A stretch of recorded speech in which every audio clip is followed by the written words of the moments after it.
Carmine from New York here, photographer since 1973. I often get asked, what photography books do I read and recommend to people that I teach photography to?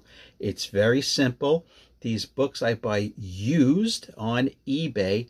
They're not expensive at all. The first book is The Unforgettable Photograph by Lang and Mowbray. Yeah, I know it's reversed. Don't leave a comment that it's reversed. Next, I read and look at Ouija, one of New York City's best photojournalists back in the day. This one is by the Paul Getty Museum. Ouija. Next is the David Hume Kennerly book, Photography with the iPhone. On the iPhone. Read this book. It tells you that you don't need a $10,000 camera